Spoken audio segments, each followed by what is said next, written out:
Thank you, thank you. And I love your ears. I love them. They're really cool. What's your name? Catherine. Catherine, what a beautiful name. That's my mommy's name. Well, nice to see. How old are you, 17? 6. Meanwhile, a persecution of a political candidate. They see it as a continuation of the greatest witch hunt of all time. That's what it is. This is the greatest witch hunt. It started with Russia, Russia, Russia. Remember that? He was with 4 hookers. You think that was good that night to go up and tell my wife, it's not true, darling. I love you very much. It's not true. Actually, that one she didn't believe because she said he's a germaphobe. He's not into that, you know? He's not into golden showers, as they say they call it. He's not. I don't like that idea. No, I didn't. I thought that would be a big problem. I was going to have a rough night, but that one she was very good on. She said, no, you're okay on that one. Boy, oh boy, oh boy, oh boy, oh boy. I gotta tell you guys, it's not looking good for the Biden administration, okay? It's not looking good for them because like I told you guys, this issue of Israel and Palestine is going to destroy the Democrat Party, okay? For as much as the mainstream liberal media wants to talk about the GOP civil war, the Democrat Party civil war is even worse because their civil war involves a civil war with their voters. Extremists that they have allowed to get out of control because they tolerated the BLM riots, they tolerated the Roe v. Wade riots, they tolerated the Antifa riots, and then they have to deal with the pro-Palestine riots. And it just so happens that because Democrats are in charge, they can't blame Orange Man anymore. They are taking all of the heat for the foreign policy decisions of the Biden administration when it comes to this situation. I want to ask you about the video this week of the pro-Palestinian protest outside the DNC that turned violent outside the Democratic headquarters. There's anti-Semitism in the Democratic Party these days.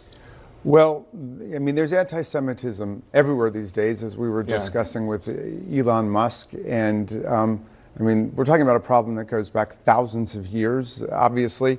I was very disappointed to see what happened over at the DNC the other day. I mean, I'm glad that there are young people who are taking an interest in peace and social justice, and those people I encourage.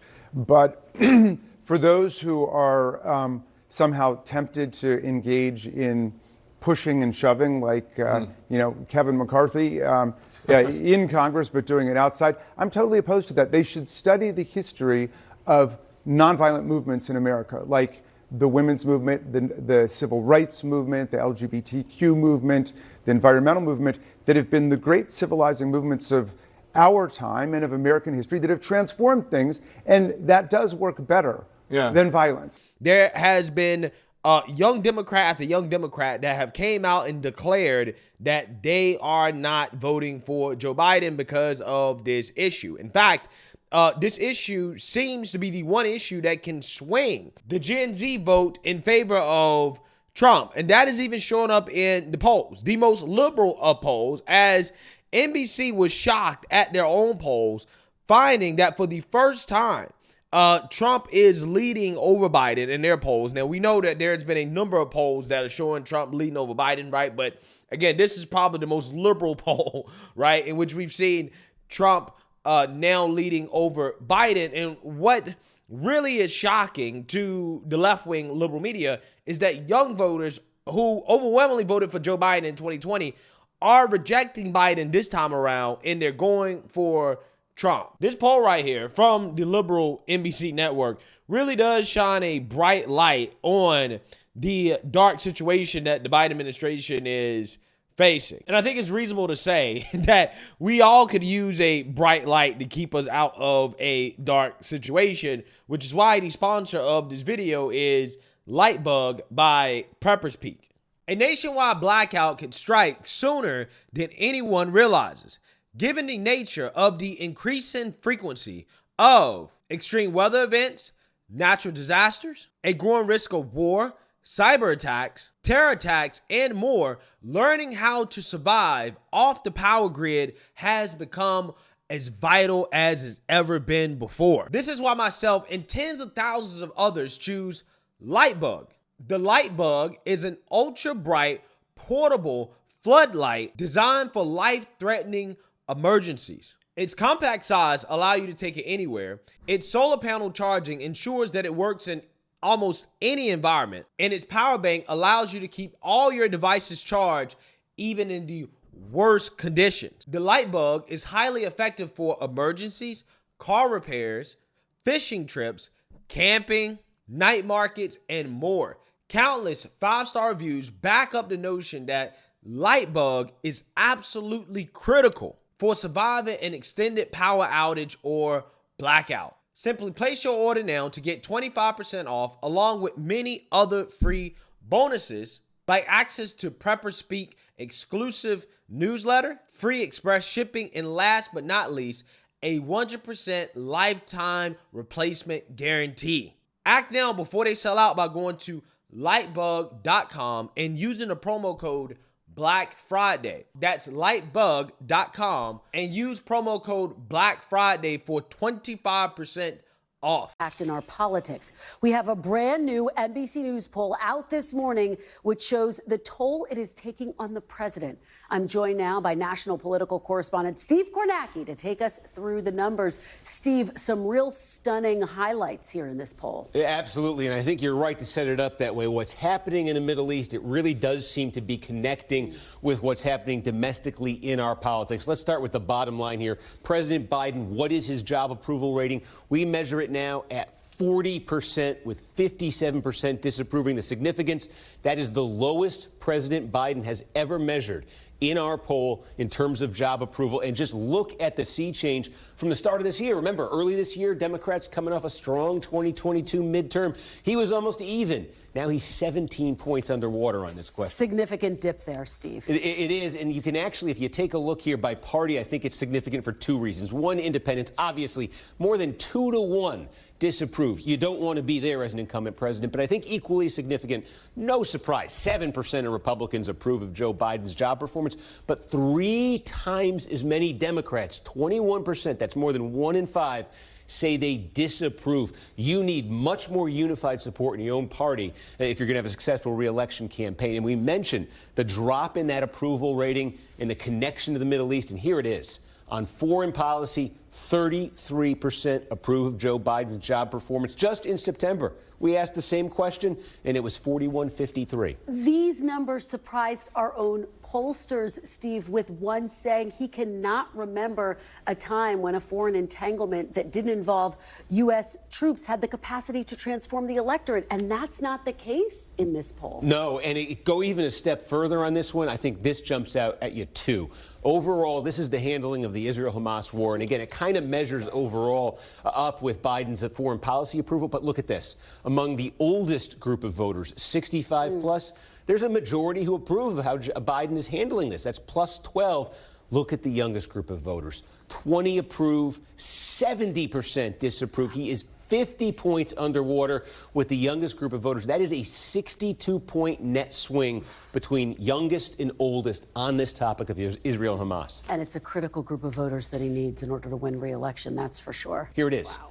Donald Trump, we have at 46%. Biden, 44%. And this is significant because this is the first time in the history of our poll that former President Trump beats President Biden, still within the margin of error, but still significant. Yeah, 2019, 2020, when Trump was president, he trailed all of them.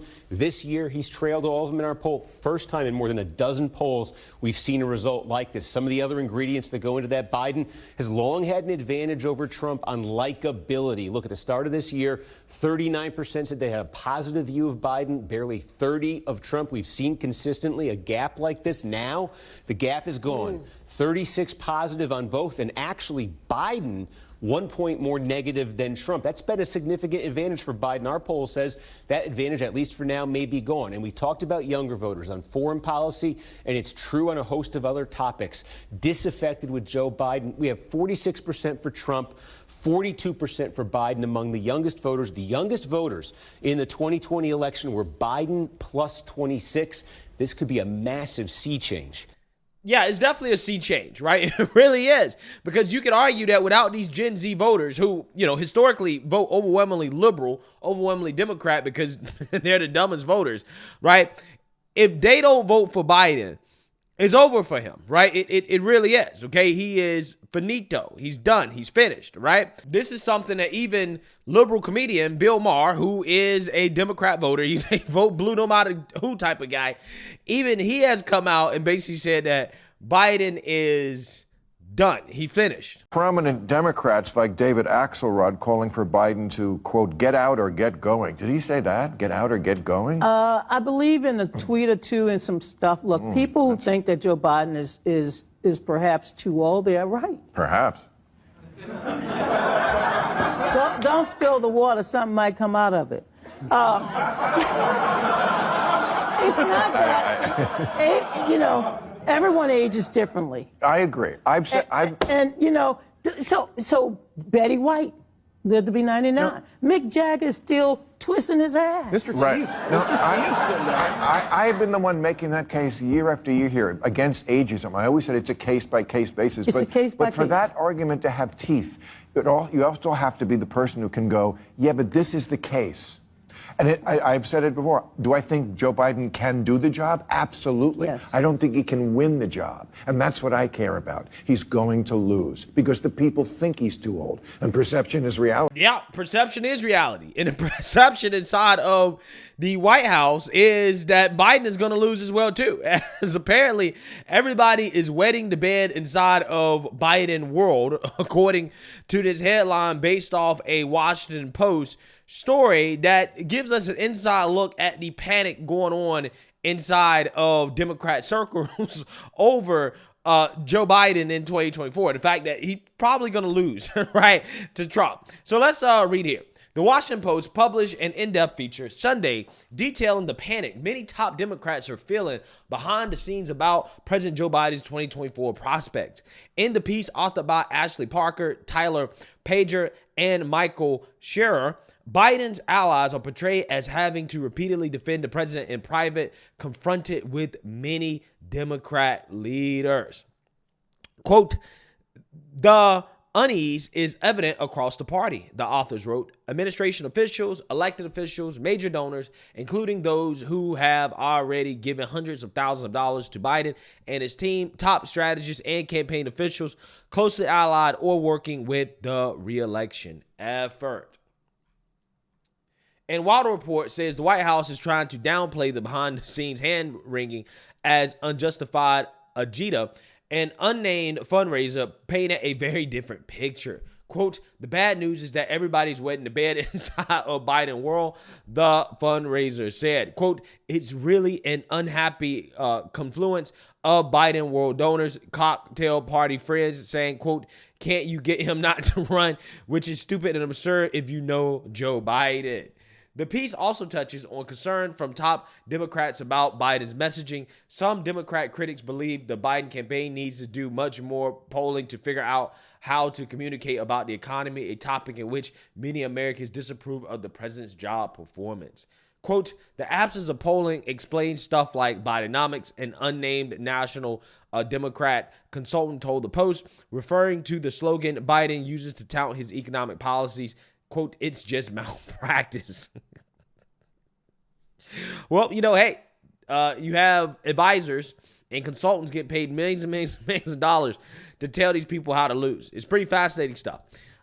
This new report comes amid a spate of bad polling news, including a just published NBC news poll showing Biden trailing former President Donald Trump for the first time ever in the network survey. According to a compilation put together by Real Clear Politics, Trump leads Biden in 8 of 9 polls released over the past week. Yeah, so Trump is just destroying Biden, right? And like I told you guys, man, the Achilles heel of the Democrat Party is going to be this Israel-Palestine issue, kind of in a similar way that the abortion issue basically is the Achilles heel of the Republican Party, except the difference is that when it comes to this Israel-Palestine issue, you have radicalized extremists on the left, okay? These people are attacking the DNC, right? They're showing up to the DNC. They're attacking the DNC. And then you have Democrats comparing their own people to January 6th, right? They're saying that, oh, well, this attack on the DNC reminded me of January 6th. Well, of course, right? You guys have basically created a mob of extremists. Now these people either are going to vote for Trump or they're going to sit out, right? And that is going to be the end of Joe Biden, right? If Gen Z decides they don't want to vote, young liberals decide they don't want to vote because of this issue, it's over for Biden, right? It really is. Okay. But again, this is what happens when you coddle extremists. When you make your bed with extremists, you eventually have to face the consequences, right? Your monster ends up, taking you out. And that's what's going to happen to the Democrats. The monster that they created is going to be the reason why Biden lose in 2024. Okay. Because they're either going to not vote, they're going to turn people off from voting for Biden, or they're going to vote for Trump.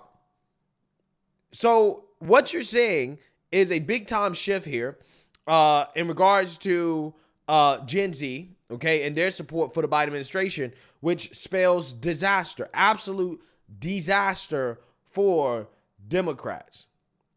So, hey, let me know what you guys think. Make sure you like, comment, and subscribe. Most importantly, share a Black conservative perspective. Peace.